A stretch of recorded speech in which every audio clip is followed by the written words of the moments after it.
So sitting in the truck last night watching the project, and Shane Jacobson come on, talking about us truck drivers and mental health and stuff like this, which I commend him for that because I love the guy. He's an absolute Aussie legend. So Shane, thank you again for what you're doing. Now let's watch this. We're gonna listen to it, and I'm gonna stop bits way through, and we're gonna have a chat about it. Well, new research has revealed the extent of the mental health crisis facing Aussie truck drivers, with more than half the industry suffering from loneliness, with long stints away from friends and family. A first-of-its-kind campaign aims to combat this with geo-targeted radio messages, billboards and podcast content targeting isolated freight routes. This includes the Eyre, Great Northern, Hume and Stewart highways. And leading the campaign is comedian Shane Jacobson, and he joins us now. Hey. Shane, we know you love your cars, but why was this an important cause to get behind? First of all, apologise that I've just realised I'm wearing the same shirt as in that clip you just showed. But that's all right, we'll move past that. Your special shirt. I've only got one shirt. You're seeing it. Yeah, look, I'm behind this. I do love cars, but the truth is I'm also involved in trucks. One of the companies I have is a film truck company, so it does film trucks, does catering and green rooms in the trucking sector. So I've got truck drivers that work for me, and myself have driven trucks. And when I found out, well, the first thing is, I think everyone knows, Australia has these incredibly long roads, and we have some of the longest, loneliest roads on the planet. In fact, we do own the longest and loneliest roads on the planet. So, as you just said, sort of it's a bit over 41% of our driving men and women that do these long-haul trips, by the very nature of what they do, they're in a truck on their own. There's definitely not going to be anyone in the seat beside them for a long period of time, because that's not the job they do. They're a truck driver, and they don't have someone beside them. So they're out there and they're on their own. So when we found this out, I got approached about getting involved. My hand went up pretty quick. So yeah, Healthy Heads is what we are, and what we're doing is we've got this podcast called How You're Travelling, and when people are out driving on the road and they're on their own, they can listen to the podcast and get some good tips to help their mental health. Why do you think the trucking mental health crisis has flown under the radar over the years? Now, I want to thank Shane Jacobson for this. He's an absolute legend for getting on board and helping look after us truck drivers. Obviously, he's not an interstate truck driver, but the fact that he's still jumping on board and helping us out and getting the word out there. Now, I want to address what this lady said at the end. Why has our mental health pretty much flown under the radar? It comes down to something simple, because people don't care. People don't understand. You know, interstate driving is the hardest job in the world. And I'll tell you a few reasons why. First of all, we're out on the road.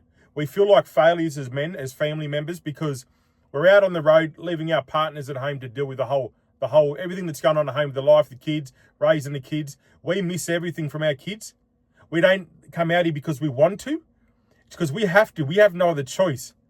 I mean, it's a great job to have, but we're constantly being pushed because prices are going up, the cost of living. Our kids want the best, and we want the best for our kids. Our partner wants things, we want to give them the best possible life. So we work hard and we go. But we miss out on everything. We can't come home of an afternoon and take the kids to sports trainings. We miss everything. We don't even have a life. Because what are we supposed to do? Get home and then go to the pub with the mates? We can't. Because we don't even know where we're going to be. We miss everything. All we get is pretty much, if we're lucky, the weekend at home, which therefore we have to do the man stuff around the house. Mow the lawns, look after things, put up shelves, fix the TV, fix the washing machine, help the missus out, give her a break. We take the kids to sports, and and I'm telling you, it is the hardest life, and nobody seems to fully understand how much it is, how hard it really is. People say it's all about, it's an easy job. You sit on your bum and you drive. That's pretty much it. It's easy. But it's not that. It's the mental side of it. It's the emotional side of it. And yes, I can go back to local if I want, but we just can't survive.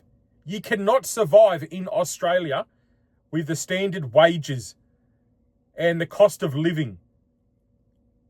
it just can't be done. Yeah, mate, as you probably know and everyone can guess, it's in the past, it's been a male-dominated industry. There's been a lot of men, and talking's not something they were used to doing.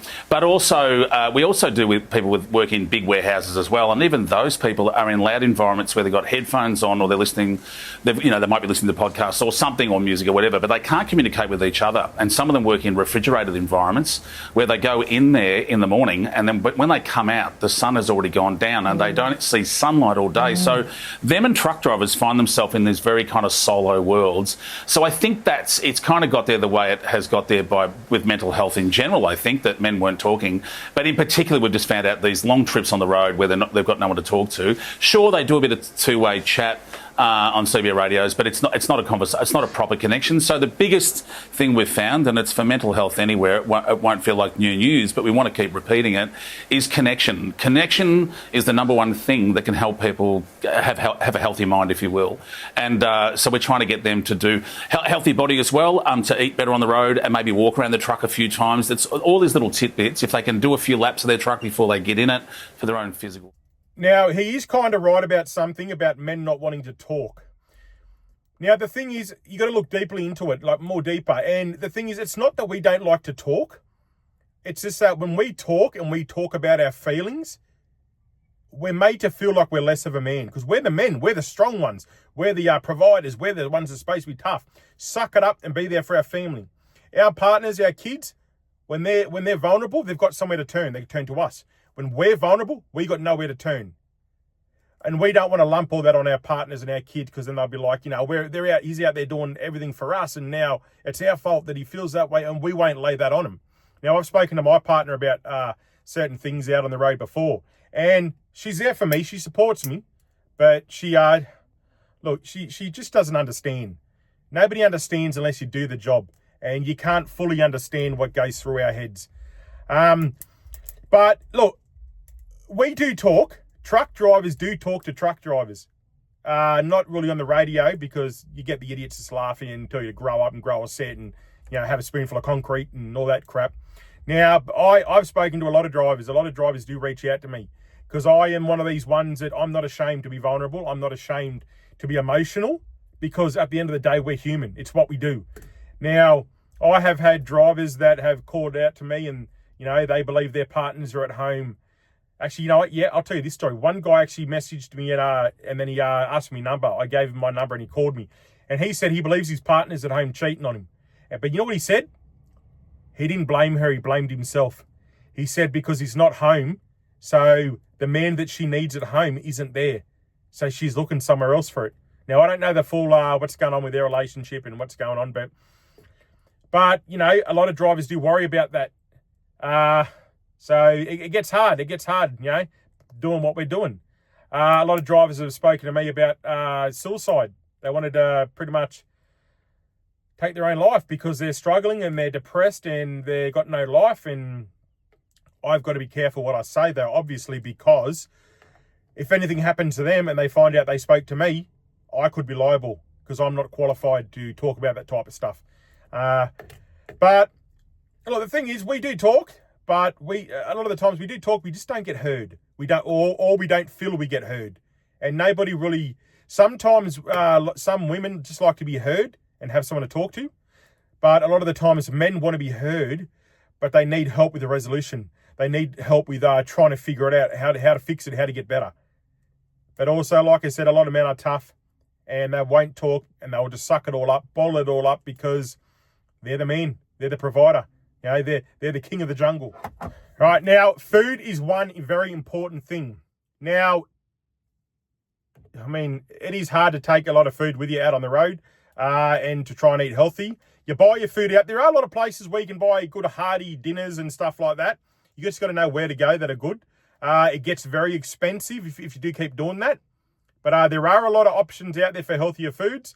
I actually take a lot of the 90-second rices with me, with tins of tuna, black beans, pretty much anything they can get in a tin.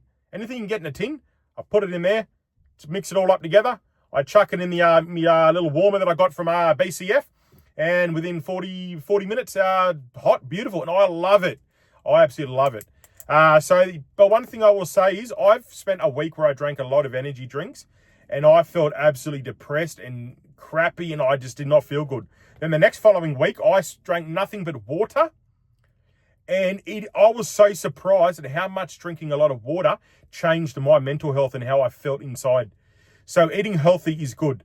You have to do that. You have to keep the water flowing in your body. Now, when it comes to our fitness, one hack I'll tell you about, join up to Anytime Fitness. Anytime Fitness is all over the place. A lot of them have a lot of areas where you can actually park your truck. Now, I pay $13.95 a week. That gives me access to Anytime Fitness all around Australia. Also, there have been times, which I shouldn't say this is not right, but I pulled up at Mudgee. Well, I couldn't be bothered for a workout today. So I just pulled up, I went in, had a shower, came back out, hopped in my truck and I went.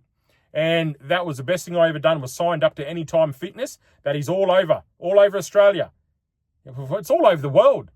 So anybody that's not in Australia watching this, you can do that as well. You can sign up to Anytime Fitness and they are everywhere. So that's a great thing to do. Shane, growing up in Jindabyne, I feel like I spent half my childhood trying to get walkie-talkies to tune into the truckies on the two-way radios. Yeah. When you did, it was not that exciting. Is this podcast series going to be sort of exploring stuff more deeply, I guess?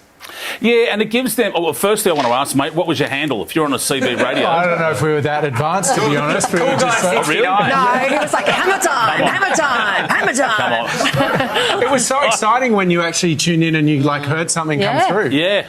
Yeah, what's your 20 when someone spoke back? I was the Red Baron for anyone that wanted Oh, that's awesome. No one asked, but now you got the answer. So the podcast, what it does is, because they are out, in the trucks for long periods of time and quite often on their own, some of our drivers that are at these remote locations, if you will, sometimes they're out of radio signal and out of phone signal for hours. We spoke to CJ, one of our amazing female truck drivers, who's a champion out there on the roads. One of her runs, she can't connect with anyone for 4 hours of one of her journeys. That's how remote it is. So these podcasts, they can listen to them in bite-sized pieces, or they can listen to, there's 8 of them that go for an hour, but we've also got bite-sized instructional pieces that they can listen to while they're driving, which will hopefully help their mental health. They've got to listen to me, which I think is probably a terrible thing to make them endure, but the information's good. The information's good. And anyone can listen to them. We're not saying it's only for our truck drivers or warehouse workers. Wherever you get your podcast, like I said, How You're Travelling is the podcast, and there's great information for anyone, to be honest. And it's people who've been through it and some experts. Yeah, I'm going to be honest, this podcast and everything sounds pretty cool. I'm going to be tuning in, I'm going to be listening, and hopefully they can get drivers on to also talk about their experiences and just drivers from all walks of life. Now, one of the main connections you do have is the UHF radio. So this thing here, it's been a lifesaver.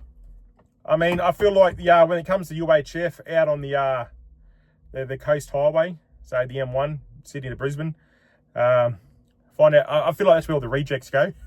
But it's funny. It's funny, some of the conversations you have. Out west, I've heard some great conversations from drivers. A lot of people talking. Sometimes you even just jump in and put your bit in too, and then you talk. It's amazing. You do make some great friends out there, and you hear a lot of people, copy Pete. Oh, is that you, Jack? And I'll see you on the return, or where are you headed tonight? And you have these conversations, so you're constantly talking. Luckily for me, a lot of people know me, so constantly on the radio, it's always, copy pineapples, copy Aaron, you there, Aaron? Hey, mate, good to see the pineapples. And, so I meet a lot of people and I talk to a lot of people. I'm just grateful that, look, life out here is hard. I'm grateful that my mental health has been pretty good. I will say, though, some of the things that I've got going on at home would blow your mind, and you'd ask how the hell are you even happy? Because there's a lot of stuff going on at home, medical things, and with my family, and a lot of stresses going on that would destroy any man. But you got to keep that. You got to keep it up. You got to keep your mind clear. You got to be happy. You got to do the best you can, and that's all we're doing out here. We're doing the best we can. So I can't wait to listen to this podcast, and I think it's going to be awesome.